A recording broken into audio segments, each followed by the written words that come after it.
Entonces, empezamos con lo que es el consenso de Fasgo.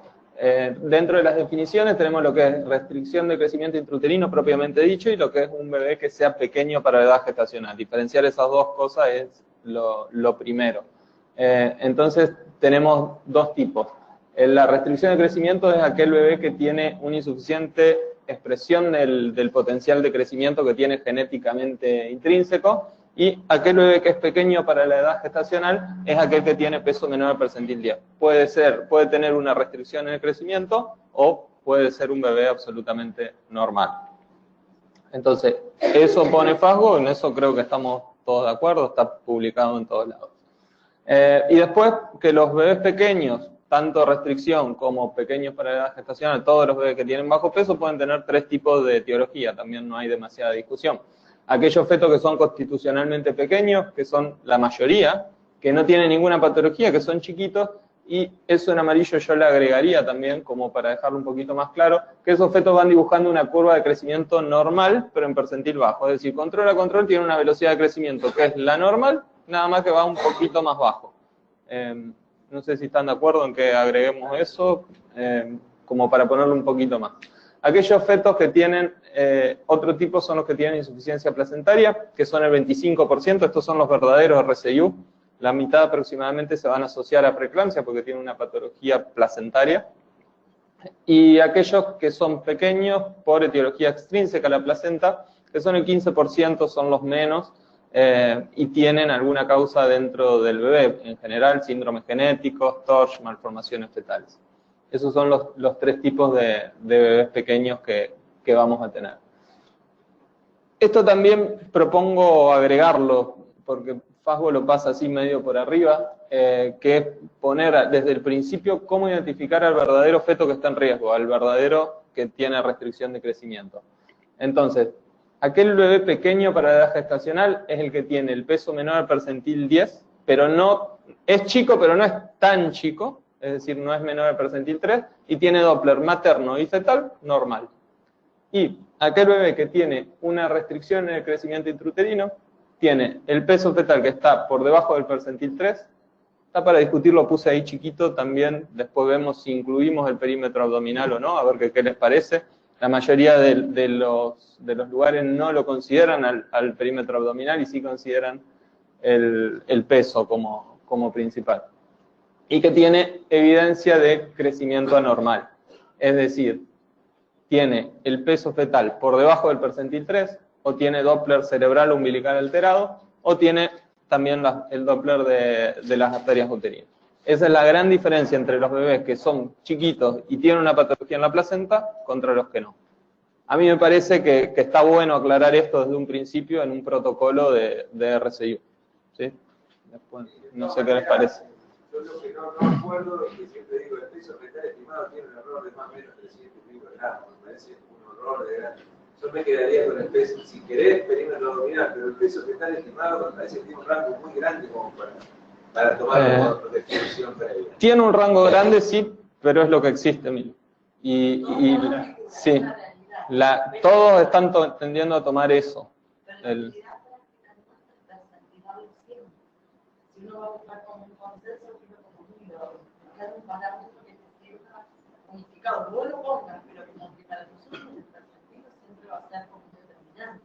Sí, obvio, el percentil, pero ¿de qué? Del peso, es el principal, no tanto del perímetro abdominal. Exacto, ¿cómo estimás el peso? El peso, bueno, después se discute eso, pero en general se toman en cuenta las 4 medidas. Por eso, Sí. En definitiva, vos el percentil del peso lo sacás en base a medida. ¿Sí? No lo sacás por el peso a ojo, digamos. No. Entonces, es lo mismo. O sea, que vos tomes las 4 medidas para sacar el percentil. No, por lo que a mí lo plantea es tomar el perímetro abdominal solo y otra es tomar el peso fetal. Son dos diferentes. En general, si uno toma el peso fetal, lo que dicen los papers es que vas a tener una sensibilidad más alta, vas a detectar mucho, pero vas a enfermar, o sea, vas a tener falsos positivos en un montón. Por eso, la gran mayoría de los consensos que hablan sobre restricción de crecimiento acuerdan en tomar el peso fetal como punto de corte, que el peso fetal esté por debajo del percentil 10 como punto de corte y no el perímetro abdominal.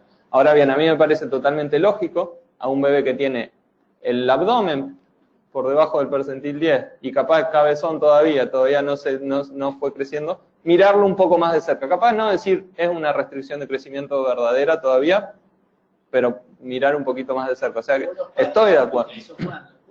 Sí. Sí, sí, sí. Te influye en la fórmula. Sí. Pero bueno, creo que tenemos que adecuarnos a lo que es la bibliografía, que lo que se toma es el peso. Sí, nos equivocamos en un montón, pero el peso es lo que se toma en cuenta en general. Yo opino como vos, es decir, me parece que el peso es más completo y ofrece menos perspectiva de error que una sola medición. Sí. Aparte del perímetro abdominal es la medida, digamos, donde interviene más la donde más nos equivocamos. Sí. Sumar varias medidas, si bien esta dispersión, como dice Rodrigo, si son petizos, si como vos decís es flaco, entonces uno le va a prestar más atención. Pero coincido que en general la mayoría de los protocolos tiende al peso. Tomar peso, sí.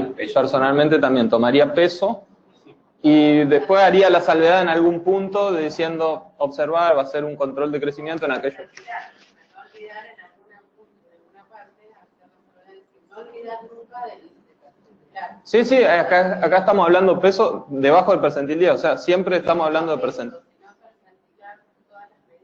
Ah, sí. Obvio. De todas maneras, yo vuelvo a decir, bueno, pero ponemos lo mismo, es decir, el peso. Percentilemos el peso, si no vamos a tomar como consenso el peso.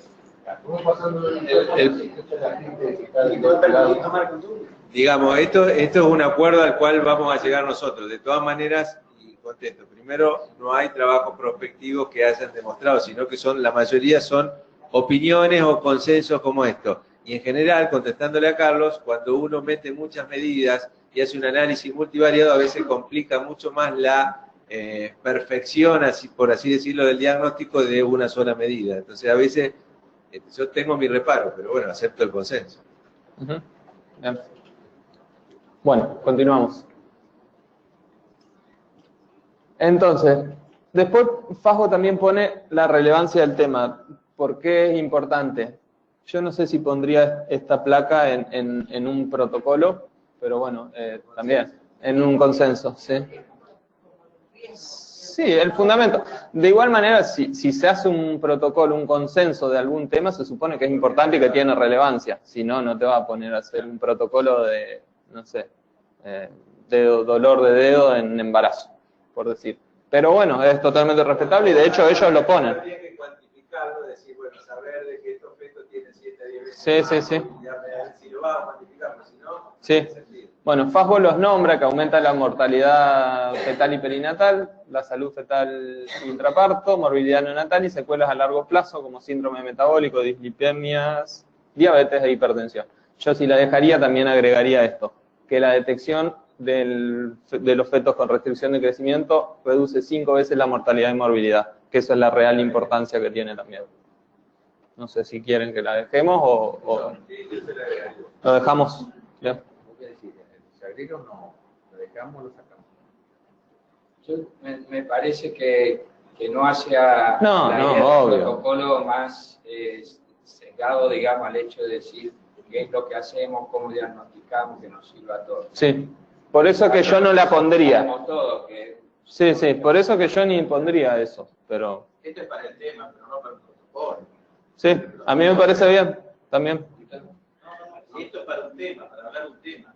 Acá estamos diciendo de un protocolo, si lo empezamos a llenar de estas cosas, viste, termina claro, de leer el sí, protocolo. Y es preferible dar importancia a otras cosas. Coincido. Después vendrá. Esta placa... Que te influye como factores de riesgo, en definitiva, es como todo junto. Yo pondría más los factores de riesgo que la relevancia del tema. Sí. Eso viene después, estamos en esta parte. Esta coincidimos en sacarla. Bien. Celina. Bueno, después como etiologías, que hay 3 tipos de etiología fetal, ya sea genética, TORCH, más o menos lo que mencionamos hoy. malformaciones fetales, anemia, patología placentaria como anomalías uterinas, miomas, tumores, trombosis, causa genética, y causa materna como trombofilia, nefropatía, vasculopatía, desnutrición, infección y drogas. También es omitible eso, pero bueno, Sí, figura. Ujú. Sí, sí. Claro, sí, sí. Esta también la sacamos en teoría. Bueno, y factores de riesgo, que es lo que decía Patricia, factores de riesgo para restricción de crecimiento, esto sí por ahí está bueno ponerlo porque te hace pensar en quién lo tenés que buscar más fuertemente.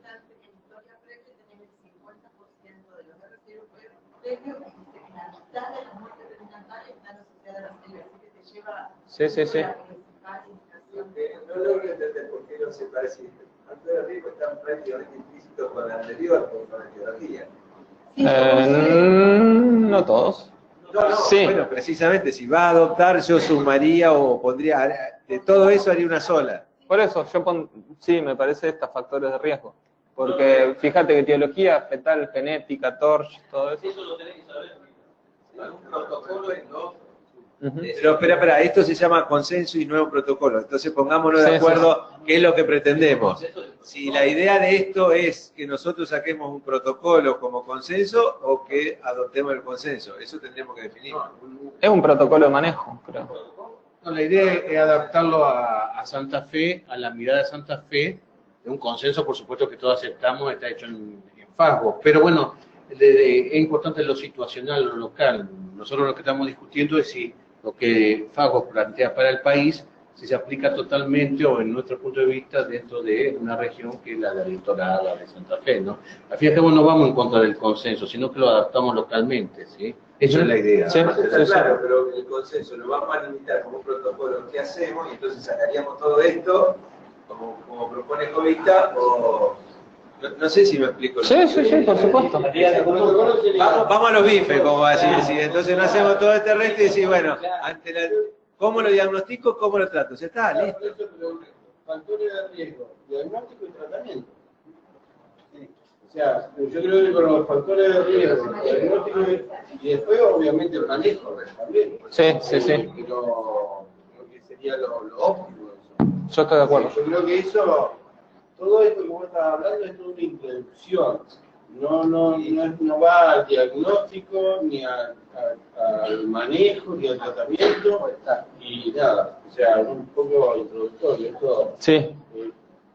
Por eso sería acotado en esta por parte. eso lo podés sacar o dejar, pero solamente como introducción. Sí. Bueno, después,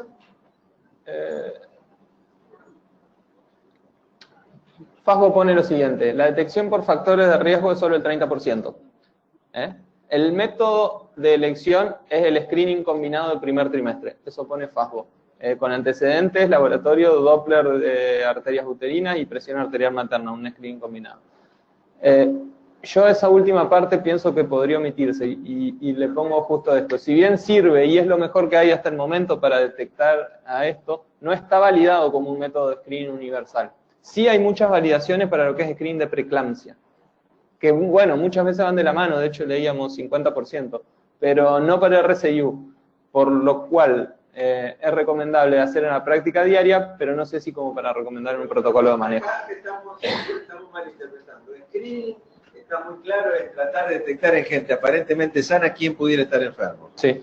Y vos lo estás haciendo, claro, pero lo estás haciendo muy tempranamente. Yo en todo caso sería método de sospecha, pero decir que en el primer trimestre vos vas a tener un screening, me parece que... Sí, hay screening, pero no está del todo validado. No está validado lo que vos decís, bueno, No. ¿quién lo...? Y una pregunta tonta.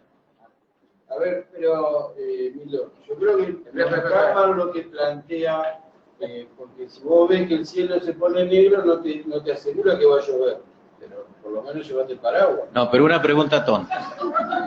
Una pregunta tonta. El screening de, por ejemplo, el Doppler de la arteria uterina, Sí. que como decimos es uno de los factores de riesgo, que es la preeclampsia, la hipertensión, la eclampsia. Es decir, ¿para qué nos sirve a nosotros si es que lo que queremos hacer es un consenso como para llegar a un diagnóstico y un tratamiento? ¿Darle aspirina o no? Sí. Vamos a darle a todas. No, pero... No está... Sí.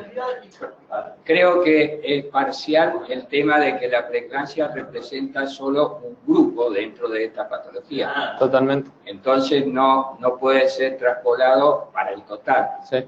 De hecho no figura, digamos así, que la aspirina, justo hoy estaba revisando la tabla, que la aspirina no tiene un impacto de más del 20% en la prevención de RSU. O sea, estamos muy clara en igual, preeclampsia, pero no tanto en RSU. Sí. Estamos casi igual que hace 40 años, más o menos con los trabajos holandeses, que más o menos hablaban de un 20%. Entonces, digamos, por ahí está más claro para preeclampsia este screening, sí, pero la preeclampsia es solo una parte del problema. Totalmente, y hoy no estamos hablando de preeclampsia, hoy estamos hablando de RSU. Sí, van de la mano, pero el protocolo es de RSU. No lo pondría ahí como para RSU.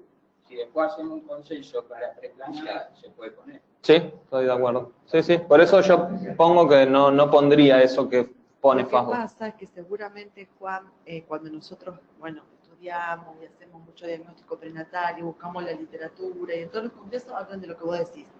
Pero está íntimamente relacionado con el RSU precoz, que tiene que ver con esa preeclampsia. Por ahí después lo podemos pasar, cuando hablemos de un RSU precoz, de acuerdo a cómo lo vamos a clasificar, ahí lo podríamos llegar a poner también, ¿me entendés? Porque se lleva un porcentaje en el RSU precoz justo en la preeclampsia como causante. Claro, pero sí.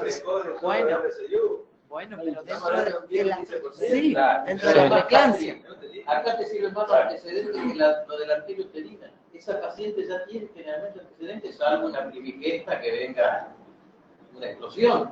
Pero si no, una paciente que ya te hizo una preeclampsia, una paciente que ya te hizo una eclampsia, una paciente que tiene un feto muerto, alguien que tiene algo. O sea, pero no agrega nada la medición de la arteria uterina. Está dentro del porcentaje de pacientes de riesgo que vos vas a controlar.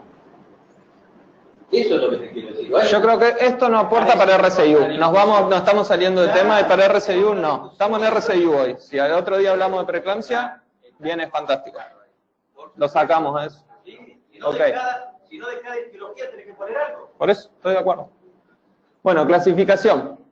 Acá hay dos tipos de comportamiento clínico diferentes. Este es un cuadro típico que está en cualquier texto de RSU. No vamos a estimar mucho, pero básicamente hay dos tipos de RSU. El RSU temprano, que es el menos frecuente, y el RSU tardío, que es el más frecuente. Pero, ¿qué es lo que tiene el RSU tardío? Que es el más difícil de diagnosticar, pero el que se lleva más fetos muertos. El RSU temprano es el que evoluciona de manera clásica, lenta, pero son graves porque son bebés que nacen muy prematuros.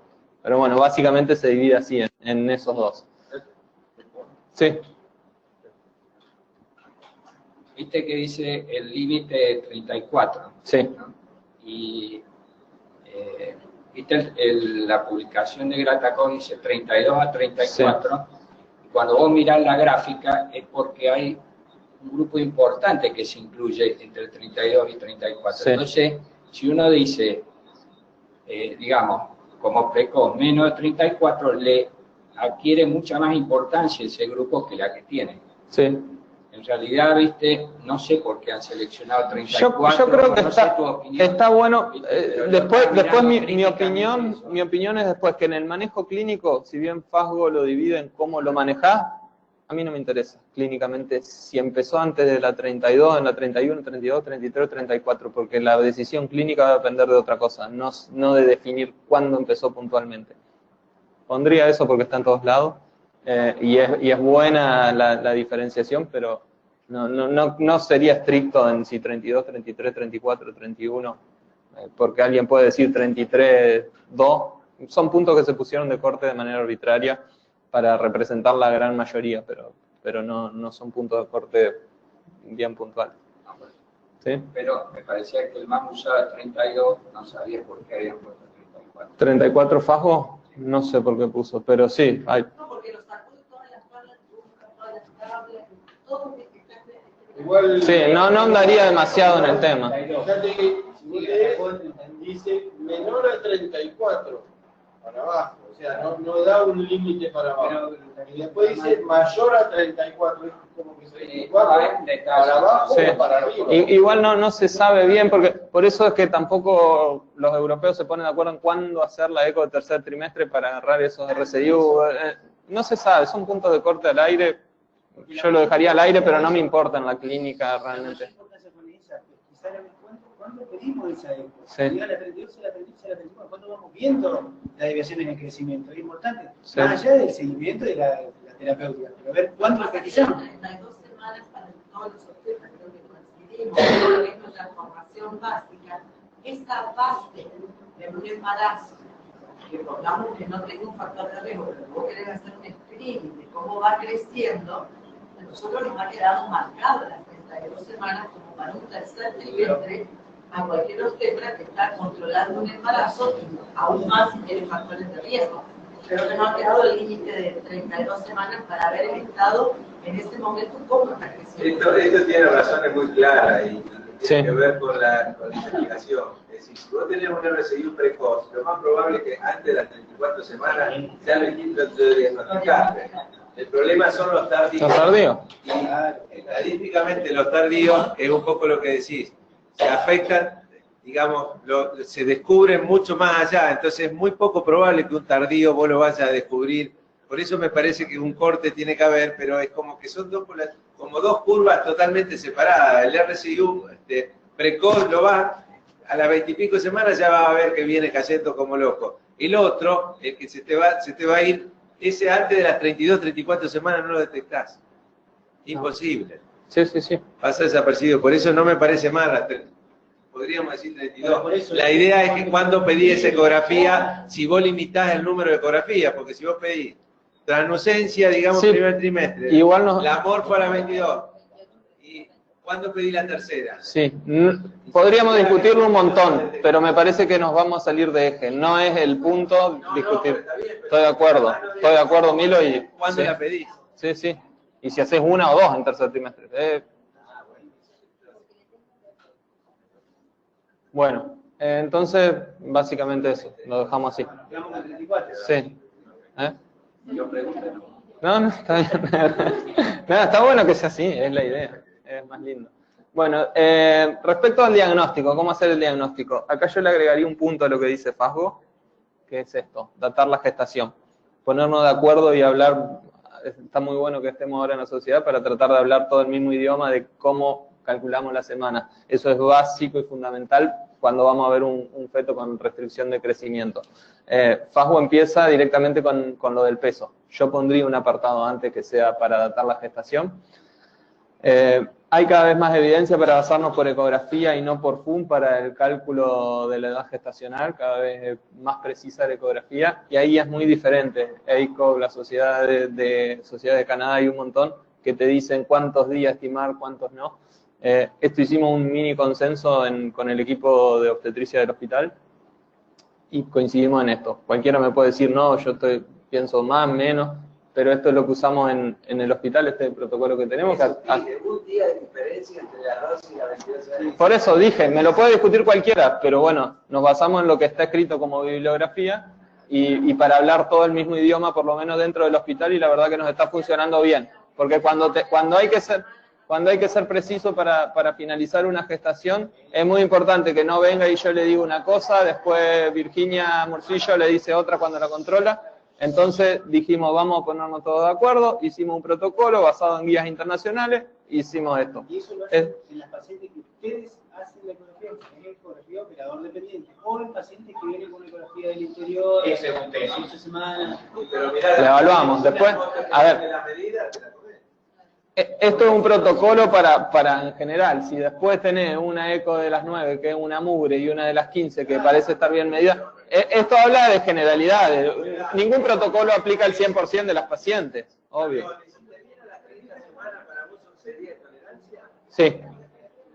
Sí, pero cada caso, a ver, los libros de medicina siempre decimos, son blancos y negros, los pacientes son en escala de grises. Te viene a las 30, sí, me guío por eso, pero el abdomen le da para 25, el fémur le da para 30, hay que tenerlo en cuenta, siempre hay que mirar el contexto, el todo. Esto es para el general de las pacientes.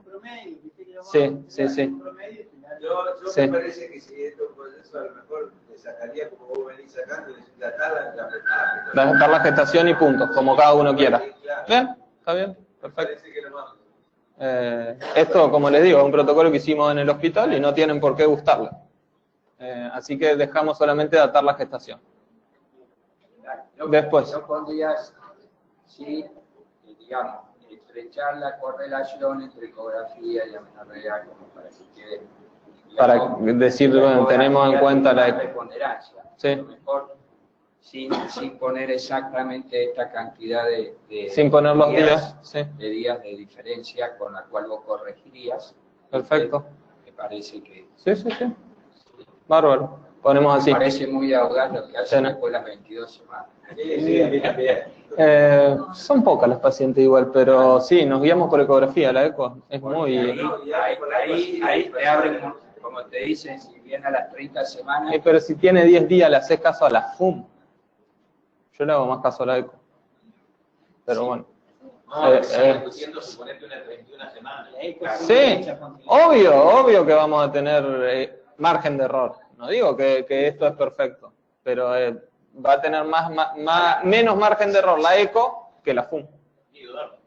Pero bueno, por eso les digo, no tiene por qué gustarle. Esto fueron varios días que nos sentamos en el hospital a charlarlo y pelear y discutir. Sí, sí, sí. No, obvio. Sí. Pero, sí. Pero también, no nos corramos del tema. Ponemos que darle importancia a la eco. ¿Sí? Pero esto es otro tema también que conlleva varios ateneos. Después, el segundo paso para el diagnóstico es el cálculo del peso fetal. Lo que se usa es la fórmula de Hadlock y lo que propone Fasgo es usar perímetro abdominal, fémur y perímetro cefálico. Personalmente usaría la fórmula de Hadlock que incluye las 4 medidas, que también incluye el DBP. Y ahí les cuento por qué. Porque, punto 1, que es la forma de informar el peso de todos los ecografistas. Entonces vamos a estar hablando de algo que en realidad no vamos a estar haciendo. Si hacemos un protocolo, la idea es para más o menos usarlo. Segundo, muchos centros usan el Hadlock que usa todas las medidas. Y la otra es que no hay diferencias realmente significativas en incluir o no el DBP, es algo ínfimo y no nos va a hacer que no diagnostiquemos uno o que diagnostiquemos otro. Eso es lo que me parece personalmente. Por eso, y si todo lo que hacemos eco. Sí, todos se informan con la fórmula que usa todo, entonces. ¿Están de acuerdo? Plenamente, no sé por qué...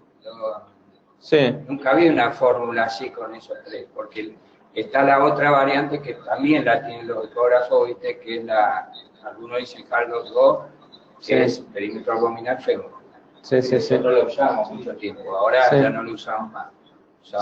O hay un montón de otras, Giroca, no sé qué, pero la de Hadlock sigue sin fallar, o sea, no hay con qué darle, sin fallar. Contra las otras. Una de las más precisas o más cercanas. Sí. Fue hecha en los 80 y siguen inventando fórmulas y ninguna la puede superar. A eso me refiero. No, tampoco hay mucha gente que se haya esmerado en hacer nuevas fórmulas.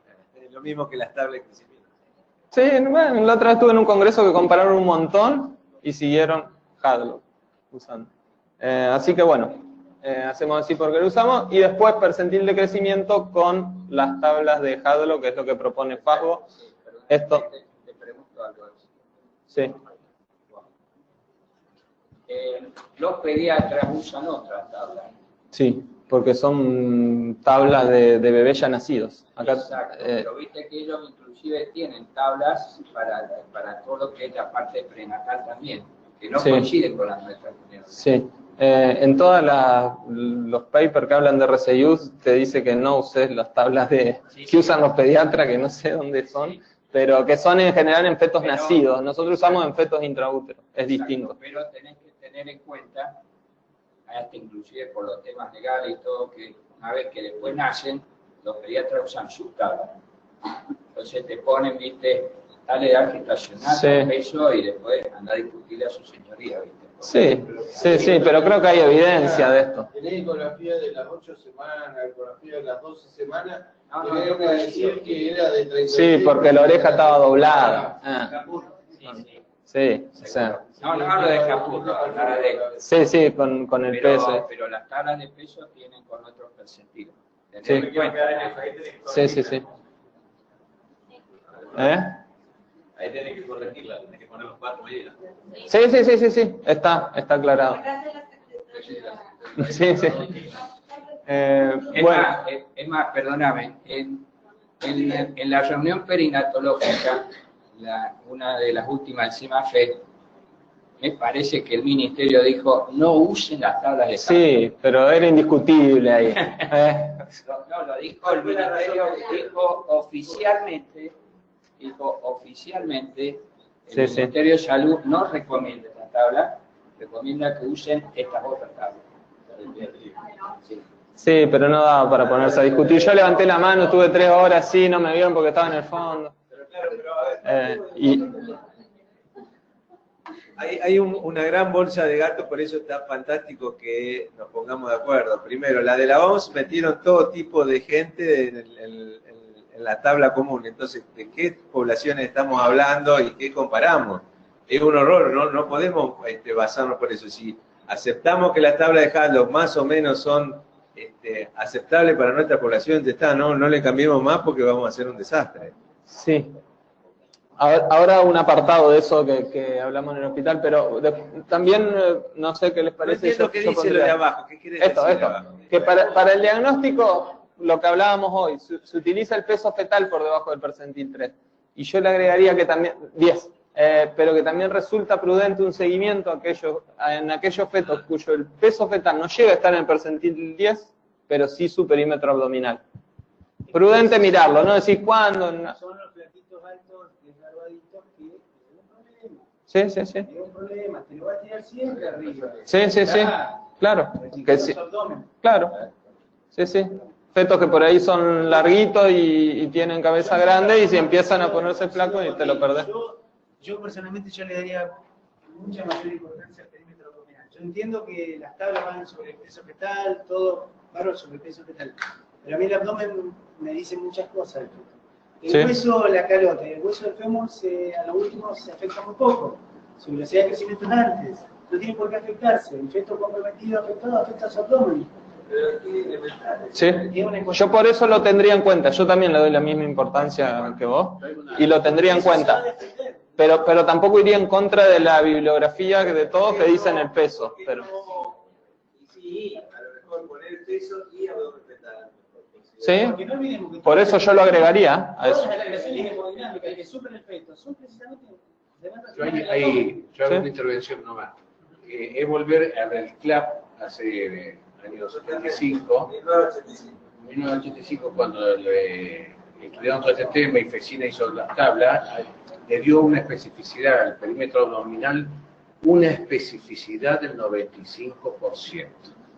Es decir, que la medición de la reducción del perímetro abdominal es un marcador altamente específico para la detección del RCIU. Eso fue siempre, la tabla, a ver, más uno no es ecografista.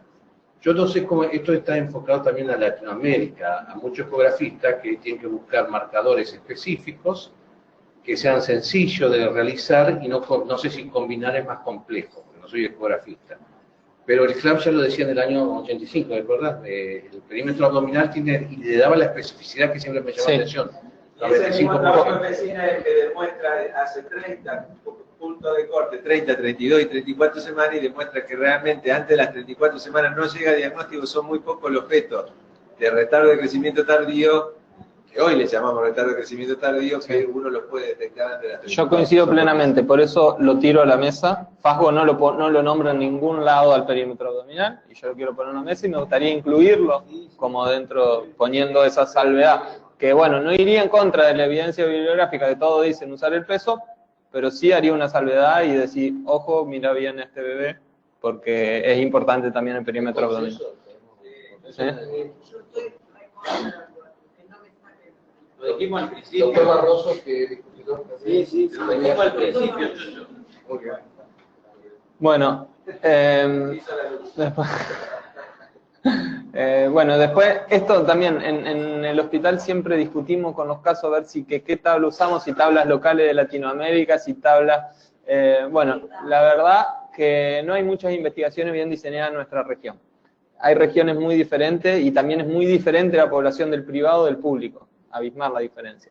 Hay 1 de cada 3 fetos más o menos crece en contexto de pobreza, eso no te da una buena estadística. Y por otra parte, cuando uno mira todo el consenso del feto, tampoco es tanta relevancia si el feto está en un percentil 9 que le va a decir estás enfermo, si está en el 11 anda a tu casa, estás rezando. Yo creo que hay que mirar todo el contexto y no va tanto en si está P9, P8, P12. Entonces haría lo que dicen las guías y usaría Hadlock y no tablas locales, porque la verdad es que no tenemos tablas locales bien diseñadas. Sí, el CLAP tiene, pero bueno, son de Latinoamérica, no son bien de nuestra región. Sí, yo creo que todas deben ser buenas. Hay que mirar en todo el contexto del bebé. A mí la verdad que no me cambia si está en el percentil 12 o en el percentil 7. Uno mira todo el contexto. Entonces, bueno, yo haría lo que dicen ellos. No sé si están de acuerdo, pero usaría las tablas de Hadlock. Me estoy acordando de vuelta lo que dijeron ese día. Lo que dijo la ministra es que nosotros sobrediagnosticamos. Dijo, con las tablas de Hadlock estamos sobrediagnosticando. Con las tablas de CLAP diagnosticaríamos menos restricciones de crecimiento. Sí.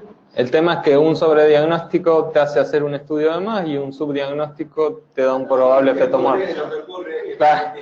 Entonces, eso lo decía muy claramente Fecina, es decir, uno tendría que apuntar al mejor crecimiento posible. Por supuesto que está la genética, pero olvidémonos de la genética. Supongamos que tenemos bien nutridos, sería una tabla de mucho más grande de lo que supuestamente somos. Y vos estás mostrando que 1 de cada 3 fetos crece en pobreza, es decir, nuestra normalidad, la normalidad en biología lo más frecuente sería tener fetos subnutridos y eso sería normal, que es lo que dice la ministra. Totalmente. Entonces yo lo que quería tener todos fetos grandes y bien nutridos. Sí. Ahora tampoco debo desconocer políticamente o eventualmente dentro de tu consultorio. Tampoco quiero enfermar a todos los otros que no se nutrieron mejor como uno pretendería. Sí. Políticamente le conviene decir que no hay fetos desnutridos. No hay por qué, nosotros somos médicos. Bueno, continuamos. Después, bueno, otra cosa... Otra cosa que también se podría agregar, que por ahí cuesta un poquito más usarla, pero por ahí en casos puntuales está bueno usarlo, que hay también bastante evidencia, donde la ruedita tiene un poco más de ineficacia y sí los aparatos electrónicos como aplicaciones para celulares, esto está estudiado y hay un montón de papers, donde es lo que se recomienda. También como para agregarlo se puede poner en la parte de datos. La ruedita, acá lo que usamos es la ruedita y por ahí mencionar que tiene más eficacia usar aplicaciones que calculen la edad. Sí, es para acercar la precisión nada más. Bueno.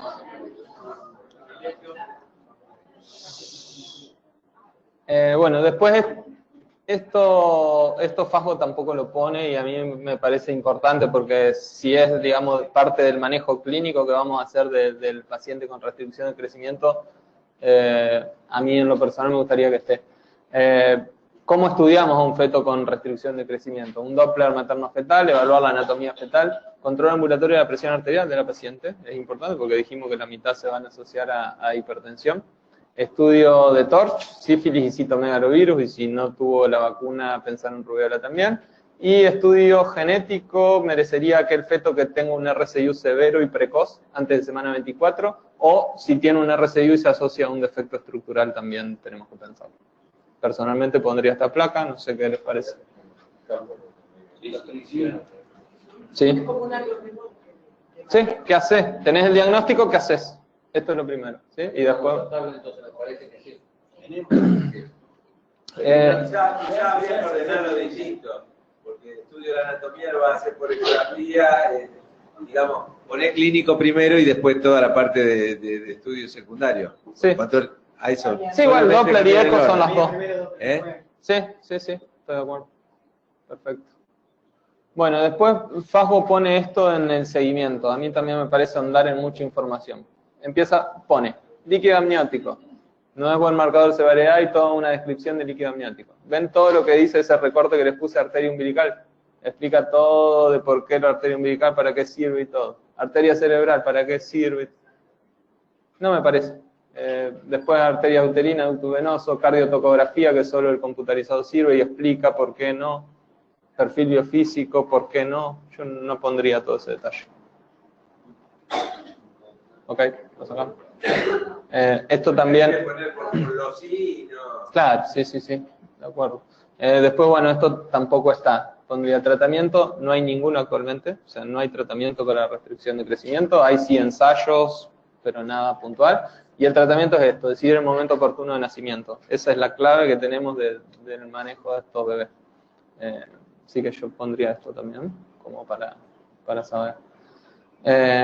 Después esto tampoco está, que se puede agregar o no. Si sacamos un feto compensado al momento del diagnóstico o gano más días para sacar un feto acidótico.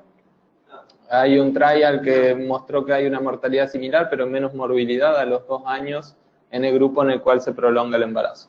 Obvio que el trial tiene sesgos, como todos, y todos los trabajos son, pero esto es lo que apunta la evidencia, seguirlos hasta el final.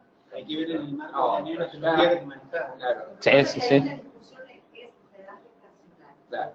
Porque no es lo mismo una edad que otra para nosotros, y el precoz, con una edad de pretérmino, ahí sí es como que ganar los días para nosotros fundamental.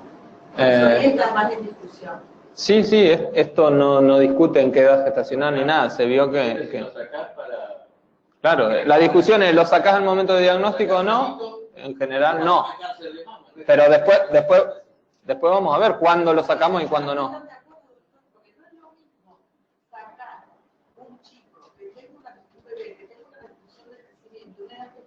Donde los riesgos son menores, eso nos ha pasado a todos en el consultorio diariamente, que sacar un bebé donde los riesgos son mayores, donde yo gano día a día, a través del estudio, del doble y todo, más tranquilidad, no voy a lograr un gran peso, pero lo que quiero es lograr justamente, no la mortalidad de ese chico, la morimortalidad en neonatal inmediata. Te está diciendo que igual. Tiene...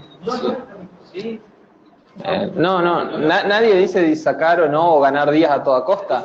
Fíjense, la placa anterior es esto, decidir el momento oportuno, balanceando siempre riesgo y beneficio. Acá no estoy diciendo que hay que esperar a lo máximo hasta llegar a 41 semanas, no dice eso. Dice que bueno, que prolonga. Los trabajos que hay tienen que la mortalidad es similar. Si lo sacás cuando vos pusiste eso. Sí, eso es lo que está escrito. O si lo dejás unos días más y por ahí sacas un feto con... Tendría un poquito más de afectación. Exacto. Hay que la mortalidad similar que ganaría algo en morbilidad. Pero ahora vamos a hablar sobre el momento oportuno. Sí, obvio. Sí. Yo creo que esto está bien para vos pretendiste con esto ganar la discusión, pero la realidad, en base, si uno acepta este único trial, es decir, bueno, al concepto actual, ni siquiera mencionar, es decir, tratar de ganar la mayor cantidad de días, tanto y cuanto sea compatible con una realidad. Sí, obvio. Chao, listo. Porque si tenés un feto con que así todo sea RCIU precoz, pero tiene 30 semanas y está a punto de morir, obviamente, esto no propone eso. No. Ahora después vamos a ver. Bueno, esto también no está, no sé, por ahí sirve tener en claro, puede omitirse también, pero por ahí está bueno saberlo, el pronóstico según la edad gestacional que hay. En cuanto a supervivencia, semana 28, 70% de supervivencia y semana 32, 90%, y esto también es importante tenerlo en cuenta. La probabilidad que tiene de parálisis cerebral un bebé en una determinada edad gestacional, que luego de la semana 32 casi el 0%, por eso es un escalón importantísimo a alcanzar. ¿Podemos ponerlo o no a esto? ¿Es un bebé con RCIU, un número o un bebé normal? No, sí, esto es de nacimiento según edad gestacional. Sí. Son dos cosas diferentes. Sí, pero de igual manera, sí, de igual manera lo que más incide en el pronóstico de parálisis cerebral no es el estado en el que está, sino en las semanas que tiene, la edad gestacional. Por eso es que está. Por eso la tendencia es tratar de llegar lo más allá posible. Sí, y esto también en feto. Era distinto, hace unos años se pensaba con la acidosis. Por eso que puse la placa anterior, no era es la idea un poco tratar de desterrar eso. Sí. Bueno, y en menores de 30 semanas, cada día que se gana intraútero aumenta un 1% la supervivencia. No sé si quieren ponerlo a eso o no, a esto. ¿Sí? Bueno, sí, te influye en el manejo. No, todo esto amarillo no está en faja. Porque esto es para todo, para los chicos estamos también. Acá Bueno. decía que entre las 24 y 28, dice que cada día el incremento es del 1 hasta el 2%. Sí. Lo que ya ha ganado Lo mínimo. Sí. Entonces, yo creo que el concepto tiene que estar un poco avalando lo que decía hoy. Patri, no es la restricción. Eso de los tratamientos también. No, lo que yo le digo acá con las restricciones Eso. cuando uno tiene que tomar la decisión. Eso en las restricciones. Esto es En la placa todo. previa. A veces tiene que poner en la placa previa, de decir cuándo, en decidir el momento oportuno del nacimiento, ahí poner ese apartado, que por cada día aumentamos el 1%, y nada más. Sí. Y esta la omitimos. ¿Sí? ¿Les parece? Ese me conozca. Sí. Una chuza que será más negativa. Es lindo. Bueno, después esto es lo que pone FASGO de acuerdo al manejo de RCI precoz. ¿Vieron cómo hablaba arteria umbilical una chorrera así y después en el manejo clínico esto cortito? Yo prefiero desglosar un poco más esto y no darle tanta bolilla a lo otro. Pero bueno, esto pone, lo divide en estadios de acuerdo a lo que encuentra en el Doppler, estadio 1, 2, 3 y 4. Esto no es una clasificación de FASGO, sino que esta clasificación es de Figueras, del grupo de Gratakov, que son de los que más saben de RCIU a nivel mundial. Y en base a los hallazgos Doppler es que va, o al estadio en el que está, es que plantea el seguimiento, si semanal, 2 veces cada cuánto, y también el manejo clínico de acuerdo a la finalización. Y después de eso pone manejo. Y pone RCIU precoz. Perdón, me equivoqué. Manejo, esto lo pone como para manejo de RCIU precoz. Dividirlo en estadios y en base a eso ver cómo. Al precoz, con un ACM menor al 35, 35, inclusión del TP. Después se divide, después sigue más. Después sigue más. Sí, lo planteo y también pongo. Sí. Falta. Bueno, y pone lo siguiente: sulfato de magnesio hasta semana 34. Y ahí les pongo 32, 34. La mayoría de los papers dicen 32. Salió ahora uno. Sí, y que faltan un poco más de estudio para ver si se replican o no se replican. No es motivo de discusión eso ahora. Lo único que, bueno, la Sociedad de Canadá sacó ahora, creo que bien nuevito, que ellos les recomiendan hasta el 34, pero igual la mayoría de las sociedades, tal vez después podemos cambiar más adelante, pero hoy la verdad es que hasta 32 son la mayoría de los grupos, incluso la OMS dice hasta la 32, así que yo pondría 32. 32. Corticoides. Pone lo siguiente: entre la semana 24 y 30, lo blanco es FASGO y lo amarillo es lo que me parece.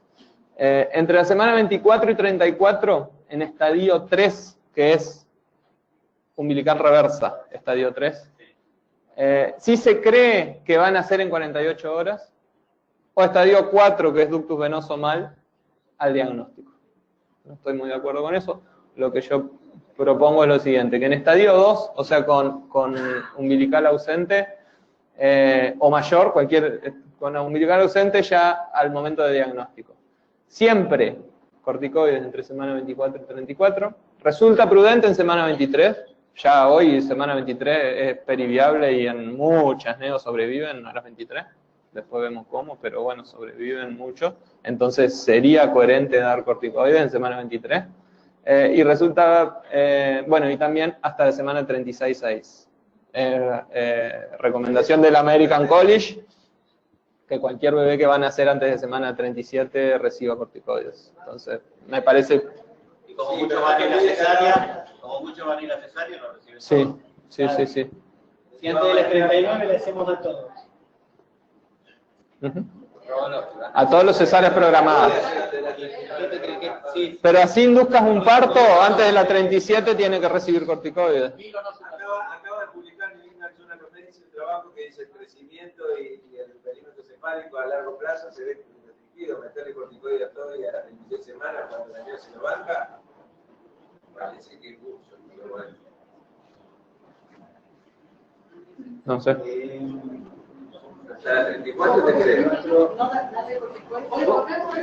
¿Por qué pusiste siempre entre las 24 y las 24? Porque en esos está siempre indicado. ¿Qué implicancia puede tener que vos digas en un consenso resulta prudente? Es decir, ¿cómo lo averiguás? Porque así lo recomienda el American College. Que es una recomendación de expertos, no es que está 100%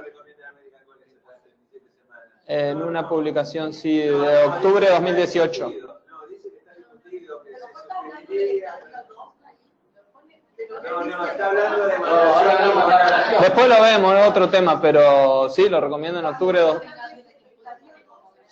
Sí. Noviembre, octubre de 2018 sacaron una recomendación nueva, agregando cosas a la anterior que tenían, donde ponen que lo sugieren. Lo que pasa es que tiene que ver también con el parto prematuro, con la amenaza de parto prematuro que le hacemos a las 34. Recuerden que el estadio 2 se termina a las 34. Con lo cual está bien que se haga el corticoide. Hasta la 34 no es bien, el problema es la 36 ahí. Aparte, en un estadio 2 tenés mucha probabilidad de que nazca a corto plazo. Hay que agregarlo amarillo. No es como dice Paco en el estadio 3.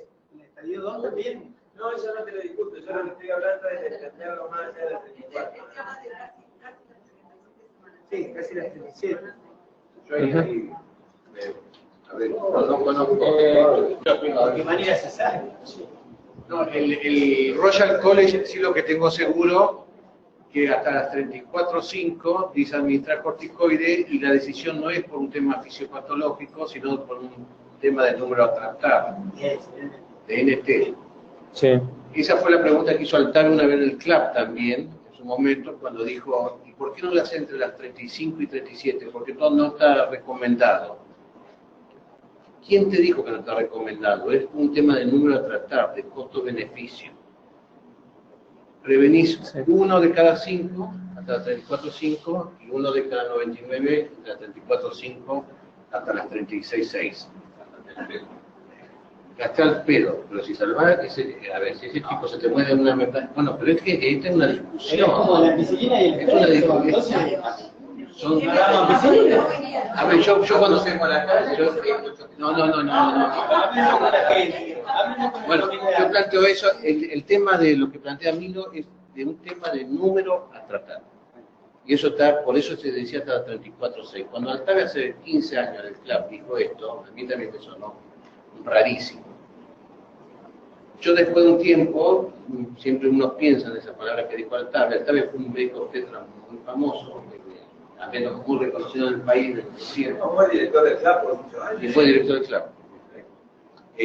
Siempre me quedó, y el tema es claramente que es por un número a tratar, de una lógica de costo-beneficio. Ahora, acá estamos hablando de si hace bien o no hace bien. Bueno, el otro tema, Milo, lo que vos planteás de la restricción del crecimiento, yo lo que tengo entendido que la Pediatrics publicó cuando se hacía, porque el tema fue hacer corticoides, porque si no se hace antenatal, hacerlo después del nacimiento. Esos corticoides que se hicieron en alta dosis por el nacimiento, esos chicos tuvieron retraso, tuvieron serios problemas de crecimiento y de desarrollo.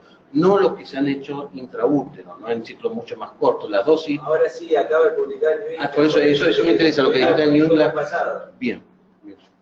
No lo he leído a eso. La dosis que sea habitualmente para maduración pulmonar. Claro, ya estaba en observación el tema de la dosis repetida.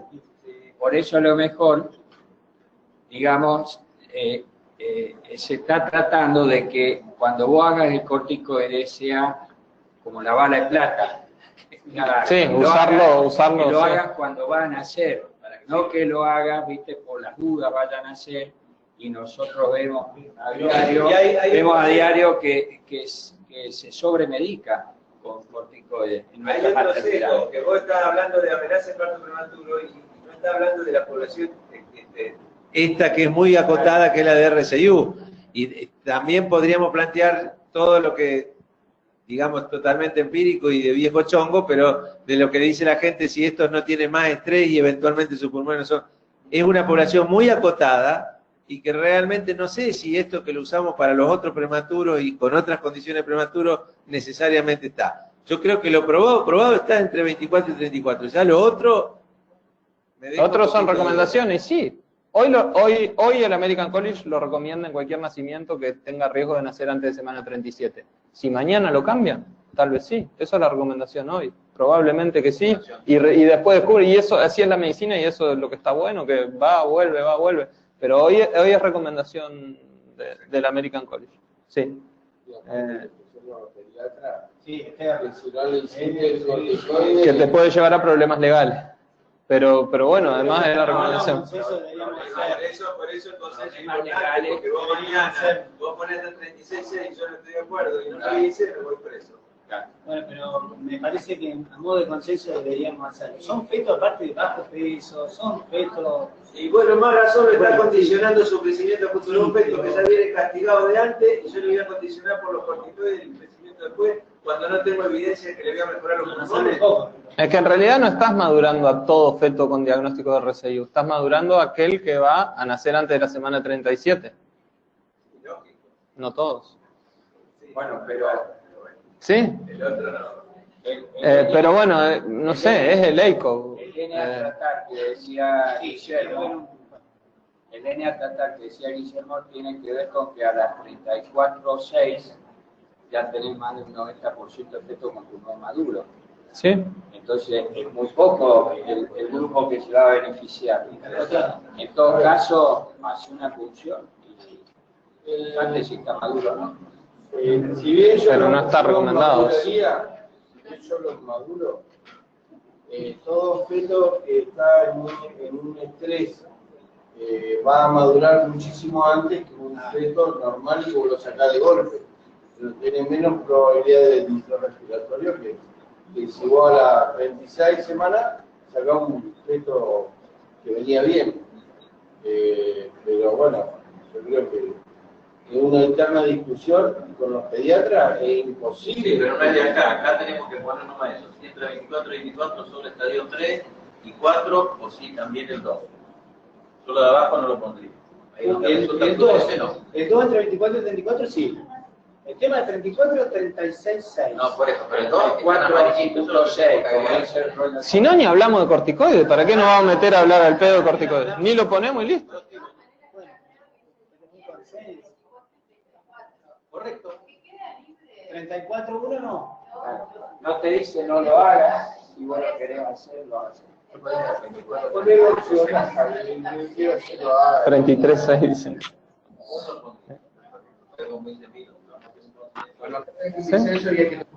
El amarillito que se estadio 2. Yo lo que sí pondría es como ya discutimos en la sociedad hace muchos años, que es 24 a 34.6. Si no ponemos corticoides, según protocolo de corticoides, y no hay protocolo de corticoides.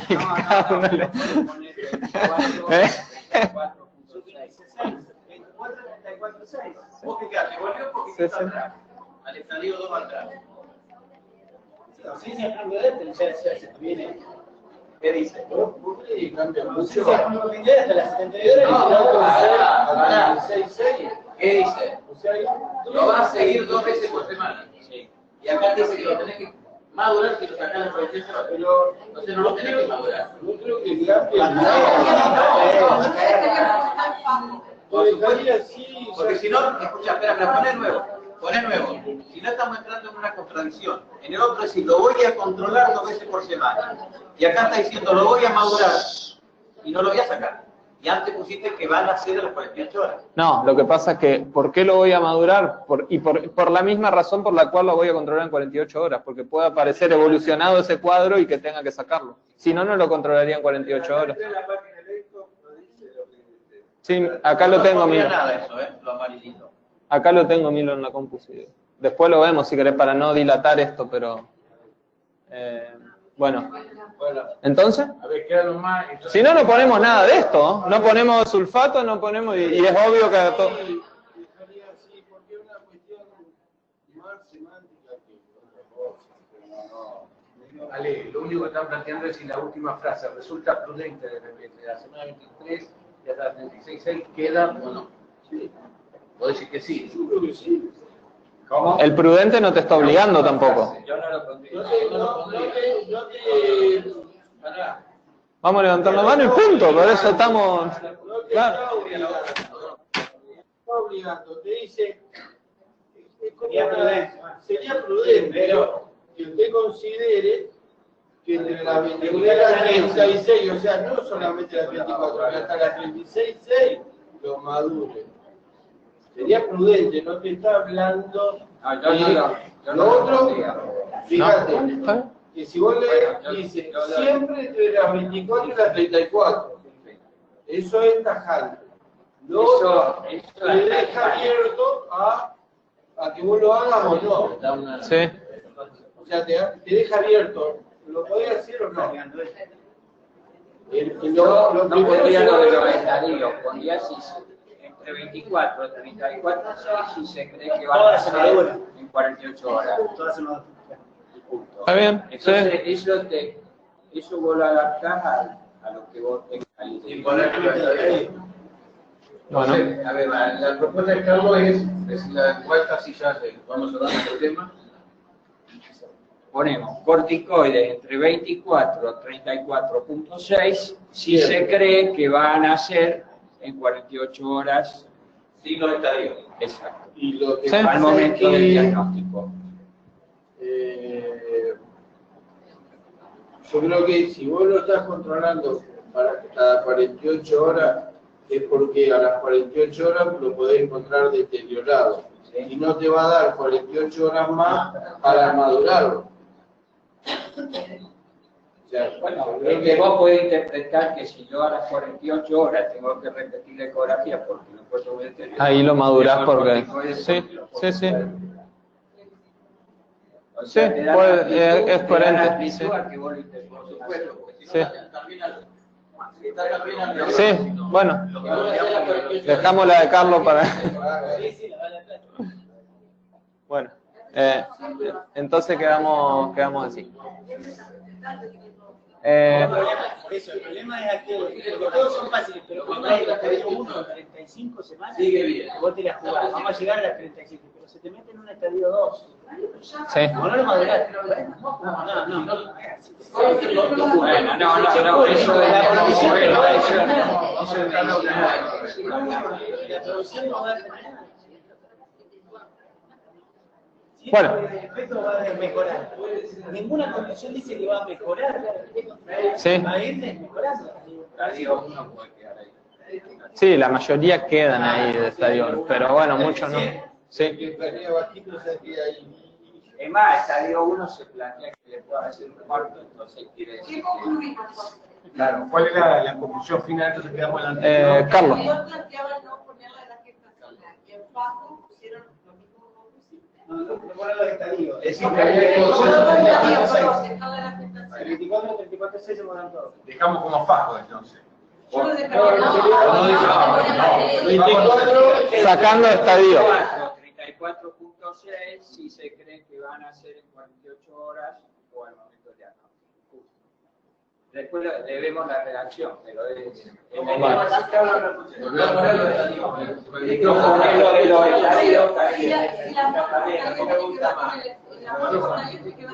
Está claro. Ah, bueno, tenés razón. Yo no pondría los estadios. Si van a ser en 24 semanas, todos lo van a dar. Por eso, sí, sí. Como dijo Carlos. Excelente.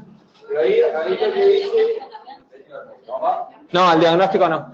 O No. al diagnóstico Ahí lo que ¿cómo lo pones, digamos? ¿Cómo lo interpretas? No, porque si vos tenés que pueden hacer en 48 horas, listo, no maduraste. RCIU tardío. Así lo plantea Fasgo, diferenciar RCIU de pequeño, ahora lo pone. Nosotros lo ponemos al principio, dejar bien claro desde el principio. Y pone a los pequeños para edad gestacional, control cada 2 semanas. A los RCIU, control semanal. Y si es RCIU, pero tiene dilatación de la cerebral media, que este es lo que planteaba Rodrigo, cada 72 horas. Es como un grupo aparte si tiene vasodilatación cerebral. Y el manejo de estos fetos es, al pequeño, evolución espontánea hasta semana 40-41. Después debatimos, yo pongo, esto es lo que pone Fasgo, hasta semana 40-41. A los RCIU, y acá los divide así, le pone si la uterina o el índice entre cerebral y umbilical está alterado, puede ir a las 37-38 por parto. Y menor a percentil 5, de acuerdo a los percentiles.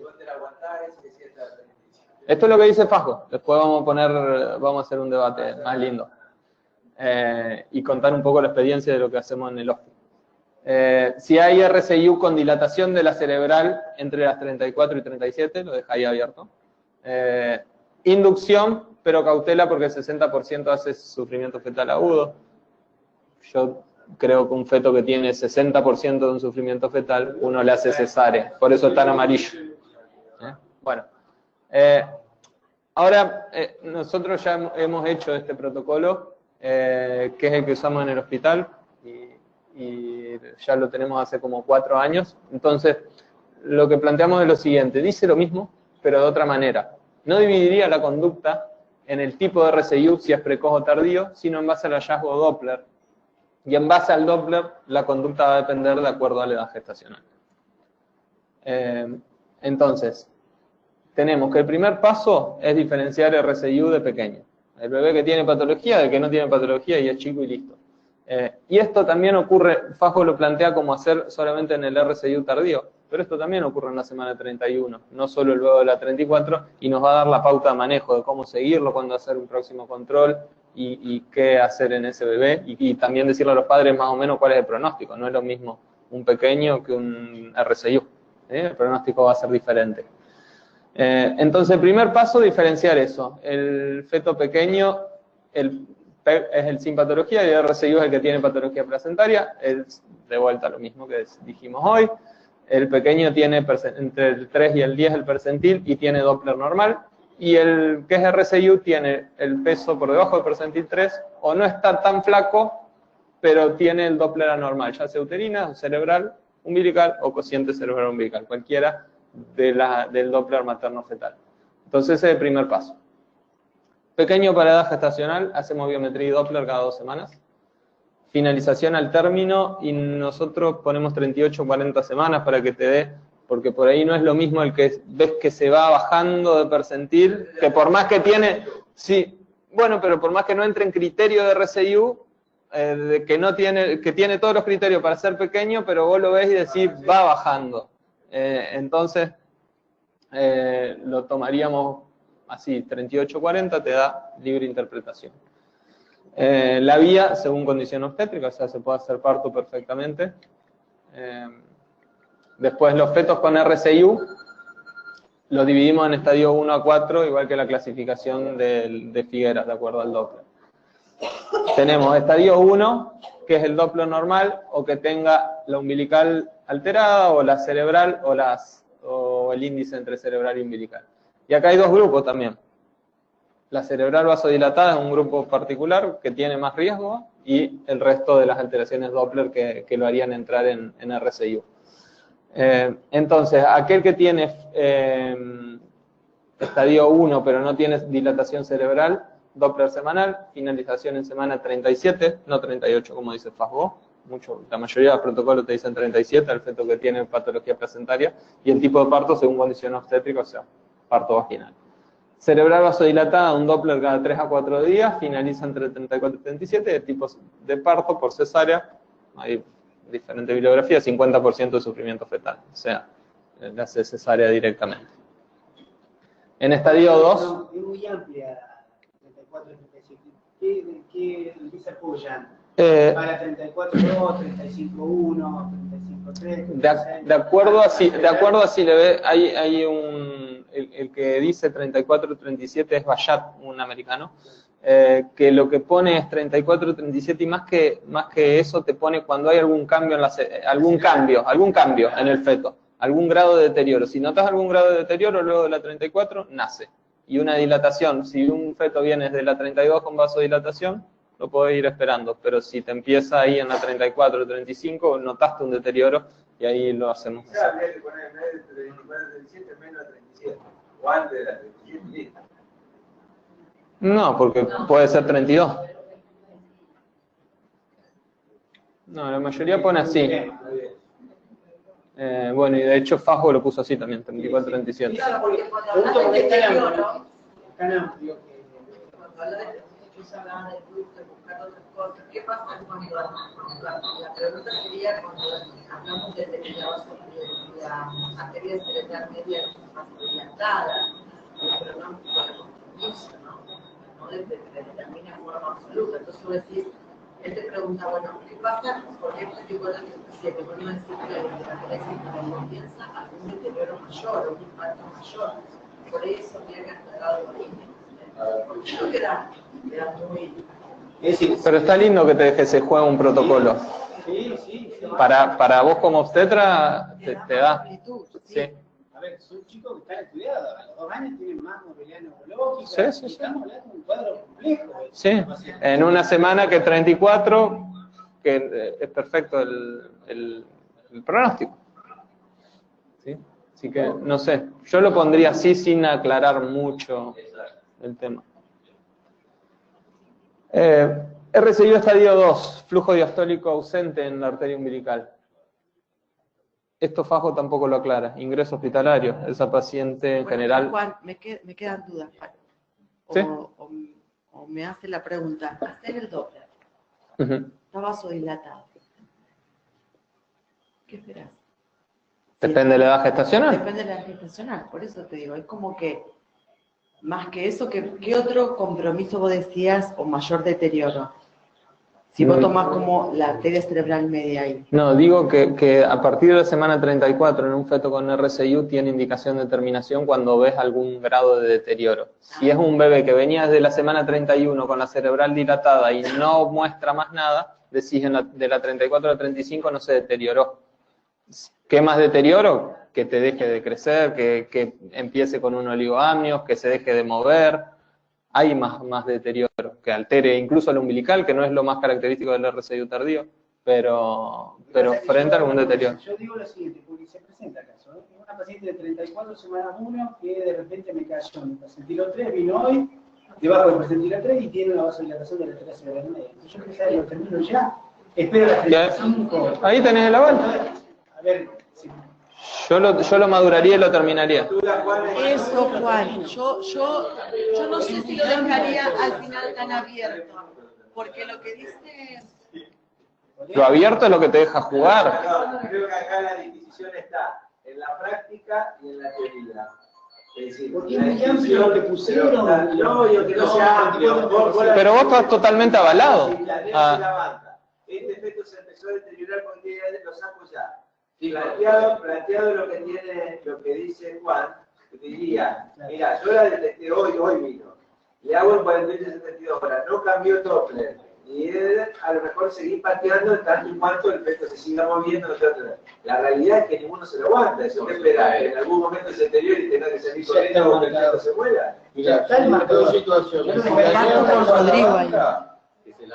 Es que si ponemos 34... Si le pego un tiro y se murió el pediatra, la subo arriba del auto porque llevo una neón que se la van. Escuchen, no podemos... dentro de un bebé, y en el último capítulo se dice Cafisi. Pero la mayoría de los papers te dicen 37. Entonces yo me agarro el de Bayat, que dice 34-37, y pongo así, porque me gusta más 34. Sí, pero vos sabés que en las prácticas, no lo llevas a la 37. Pero la mayoría de los protocolos te lo lleva a la 37. La... 72 horas, claro, pero se la... Ese después se recibe el médico y te cambia el protocolo. No, pero a ver, muchos protocolos dicen de cerebral, dilatación cerebral a la 37. Vos ponés el protocolo de Gratacos, lo llevan a la 37. Entonces, si uno te dice 34... No, Gratacos te lleva el tardío a la 37. ¿Sí? ¿Lo dice? Sí. Con vasodilatación, Gratacos te lo lleva al 37 y es el que más sabe, uno de los que más sabe en el mundo. Entonces, yo me agarro del americano y decir, bueno, 34 también está bien, y lo dejaba abierto. Y si alguien lo llevó al 37 está bien, porque se basó en bibliografía sumamente prestigiosa para seguir, y si alguien lo sacó a las 34 también está perfecto. Por eso yo lo dejaría abierto. Pero la pregunta que yo te hago es que, por ejemplo, el Doppler cada 72 horas sería ir, que por 3-4 días. Y tenés 34 semanas y se lo hace a las 72 horas otra vez. ¿Por qué no? Y porque si tenés una vasodilatación... Pero eso dicen los protocolos, Patri, hay que verlo cada 3 días. Y si no, ¿cómo hacer para garantizar de que este efecto no se va deteriorando? Si sabes, señora, contrólelo, si se mueve... Y sí, si no lo tendría que hacer diario, pero eso... ¿Cuánto esperar para qué, Patri?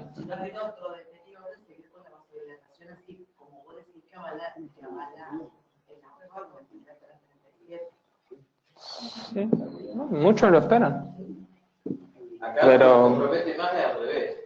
El de 32 semanas que ya tiene una vasodilatación. Ese que lo compromete. El otro lo definí. Yo creo que si quise 34, 37, y vos lo definís las 34, 4 días, está bien.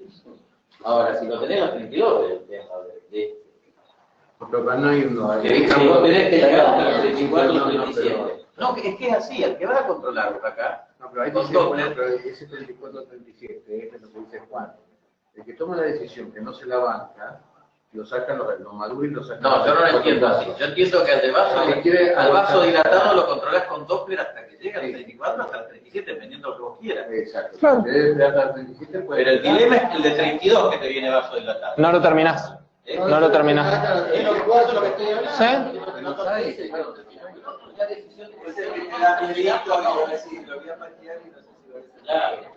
Bueno, miedito nos dan todo. A ver, yo... No los dividimos en tardío y temprano.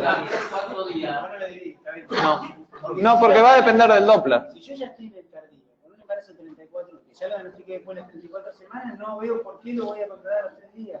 No me cierra. Si vos querés, lo podés controlar. Se saca, porque es tardío. Yo haría lo mismo, pero los papers no dicen que esté del todo correcto. Entonces yo pongo lo que dicen los papers. Sí, pero no podemos ir en contra de la bibliografía. Podemos hacer más o menos, jugar un poco, pero... ¿Sí? No te enojes, Juan. Tranqui. Pero no. A ver, muchos dicen de seguir hasta la 37. Yo pienso igual que vos, Rodrigo, y que todos acá me imagino que lo sacamos a las 34. ¿Y por qué además? Esperen. No, y no nos salimos. Poniendo así no nos estamos saliendo. Nos mantenemos dentro de los márgenes. Y yo creo que la mayoría lo vamos a sacar. Ojo, también esto es mucho miedo que tenemos a lo nuevo. Cuando empezamos a hacer estos protocolos, veíamos uno de 26 semanas con flujo diastólico ausente y nacía hace unos años. Y bueno, y nos daba un miedo bárbaro y dijimos, mirá, esta es la evidencia, acá se hace así, se hace así. Bernardo tuvo unos huevos bárbaros y nos tuvo mucha confianza y estuvo re bueno eso de decir, vamos a acatarnos lo que dice la bibliografía y esperarlo. Y hasta hace 1 año y medio lo esperábamos al flujo diastólico ausente hasta la 32. Y ahora, ¿qué dice la evidencia? Hasta la 34. Che, y lo esperamos, y lo estamos esperando, y están andando. Mucho es lo nuevo también. Yo creo que todos estamos acostumbrados a que la vasodilatación nos da un cagazo bárbaro y lo sacamos. ¿Pero por qué además? Porque estamos balanceando un distrés respiratorio contra un feto muerto. Y pienso igual y lo saco igual. pero a medida que vaya habiendo cada vez más protocolo y más evidencia, vamos a terminar sacándolo capaz más tarde. Hoy pienso eso y por eso agarro ese de Bayat para decir 34 a 37. No sé por qué se asocia la dilatación, la vasodilatación cerebral con muerte. En realidad está hablando de un mecanismo de compensación. Sí, Claro, pero está hablando de deterioro. Si vos me dijeras por temor a daño neurológico, hasta suena más lógico, pero muerte no, porque no está asociada la vasodilatación cerebral con muerte. está asociada a peor pronóstico perinatal, pero a su vez... Por algo, digamos, Gratacola pone estadio 1, llegar hasta las 37, o es suicida Gratacola. No, yo creo que está muy bien, nos da miedo nada más. Pero ¿por qué muerte? Porque dentro de lo que es la fisiopatología del RCIU tardío, no tiene ese grado de deterioro lento que vemos en el RCIU temprano, y se dilatan y mueren, y no sabes en cuánto, porque tampoco hay muchos trabajos ni nada, no tenés nada para medir el tiempo, y por eso que decimos a partir de las 34, que no tenemos ninguna probabilidad de complicación más que un distrés, con las neos buenas, decir, lo sacás y listo, y no te expones a ese riesgo, pero... es así. Me suena a la medicina defensiva. Es la medicina de Estados Unidos, que son los que escriben estas cosas. ¿O no? No, 50% hace sufrimiento fetal en el trabajo de parto. Entonces ahí está hablando César, no me hable de no me mezclé las cosas. El sufrimiento Bueno, el trabajo de parto no. avanzamos. Bueno, RCIU estadio 2, les decía acá yo agregaría ingreso hospitalario para un control, porque además hay alta asociación a preeclampsia de estos cuadros, porque suelen aparecer temprano y son RCIU precoces, y bueno, maduración según lo que habíamos hablado. Doppler cada 72 horas, finalización en semana 34. También antes había mucho de terminar 32, hoy ya... No, corticoide. Corticoide. Y la vía de finalización es por cesárea. RCIU estadio 3, eso, un pequeño apartado nada más sobre lo que es monitoreo. Hasta decían perfil biofísico no, monitoreo está descartado que no, pero hay unos papers nuevos que asocian el monitoreo electrónico, que eso hicimos una nota para ver si lo conseguimos en la maternidad del Iturraspe, porque el monitoreo electrónico asociado a la valoración del ductus venoso en fetos con RCIU temprano da un mejor pronóstico y un mejor resultado. Entonces, monitoreo común no sirve para nada, pero sí el monitoreo electrónico. No lo pongo porque no lo tenemos disponible nadie en Santa Fe y no amerita la pena. El monitoreo electrónico te analiza el trazado de un software y lo que busca es alteración en la variabilidad. Sí, computarizado. Me salió mal, tenés razón. Sí, tenés razón. Sí.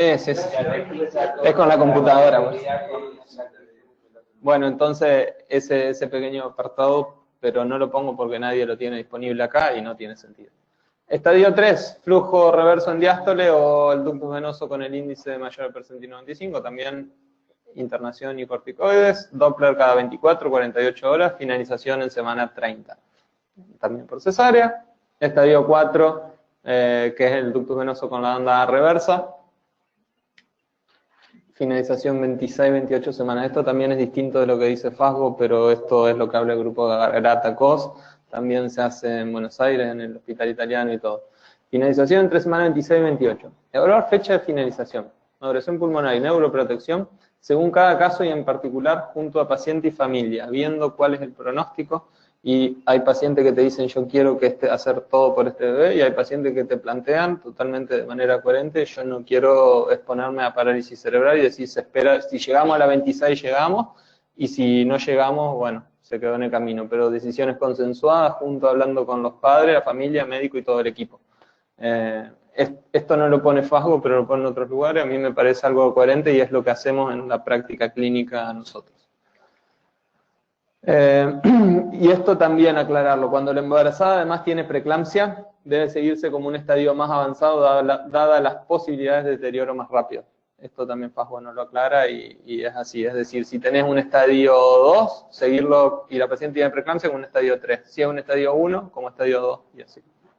Se deterioran y eso lo vemos mucho más rápido. Sí. Es lo que más está asociado a residuos con proceso hipertensivo y todo. Sí, sí, sí. Bueno,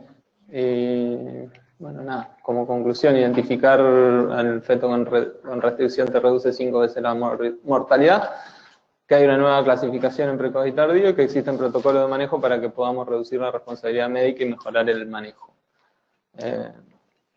Y el Doppler alterado no es sinónimo de nacimiento inmediato, sino que en base a eso que vamos a plantear el seguimiento. Entonces, quedaría definir esta última parte, de no sé si les parece de ponerlo así como lo tenemos nosotros que lo usamos en el hospital, no sé si les gusta, también esto es algo que consensuamos en el hospital, puede gustarles o no, y también nos llevó varios días y horas, y ya lo vamos presentando varias veces, o la otra es como lo pone Fasgo, que lo pone así como de acuerdo a si es temprano o tardío, y el tardío, Fasgo lo pone así. Acá dicen lo mismo, no dicen nada diferente, nada más que... Claro, sí. Sí, el otro es más, no es que diferenciamos si es temprano o tardío en la práctica clínica, sino que vemos qué feto tenemos. Por eso que al principio les había dicho que la verdad no me interesa si le empezó a las 32, 33 o 34, para la práctica clínica va a depender qué feto tengo enfrente, cómo está. Entonces, bueno. Alguno de los que está observando, ¿no? ¿Quieres hacer alguna pregunta por chat o directo? Y lo otro, en el temprano, que Fasgo lo plantea así. Y perdón. ¿En el hospital? Sí. De Rafaela, ¿hacer alguna No, pero bueno, está implícito, porque eso es cuando se va a terminar, se pone así. Fasgo lo pone así, en RCU tipo 4, seguimiento cada 12 horas. La verdad ni lo había visto, pero no es coherente, ¿sí? A las 6 de la mañana y a las 6 de la tarde una vulva. Y a las 26 semanas cesárea. Que tendrían que hacer Hubo un error que tiene que ser que todo lado dice, bueno, debe que se repita a las 12, 24 horas. Exactamente, debe ser constante el flujo que vos viste alterado y que vos a las 12 horas confirmes eso. Sí, pero no lo plantean así, porque si no hubiesen puesto en todos. En eso lo ponen así. Y finalizan a las 26 semanas. Nosotros 26, 28 y bueno, y dependiendo.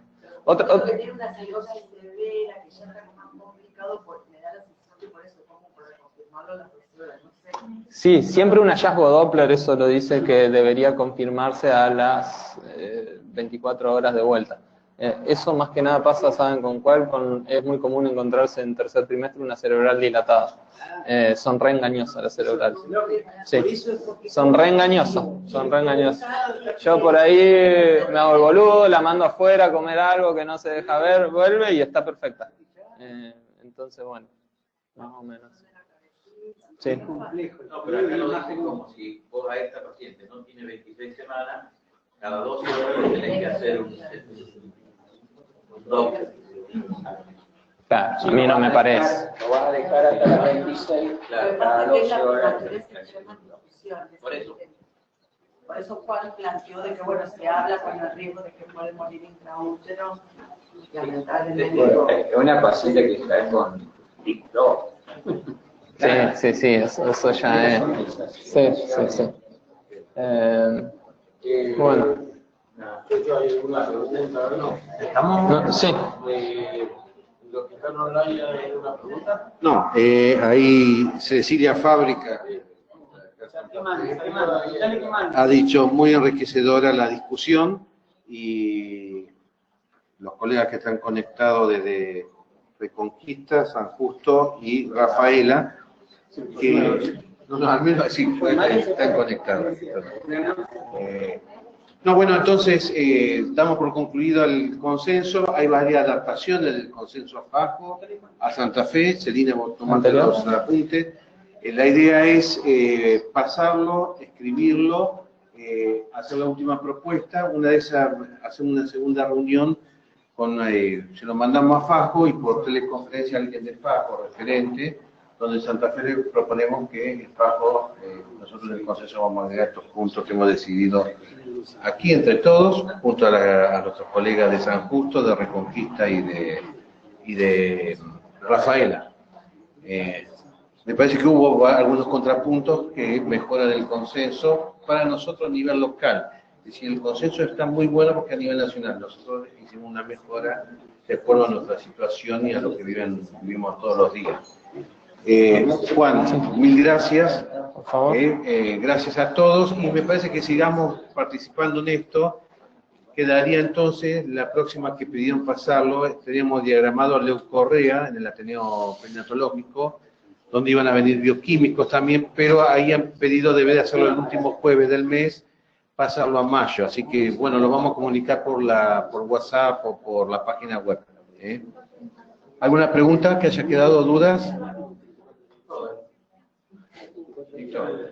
Bueno, esto se va a publicar después con el nombre de todos los que vinieron y los que están online en la revista del Colegio de Médicos. Juan. Gracias. No, nada, muchas gracias.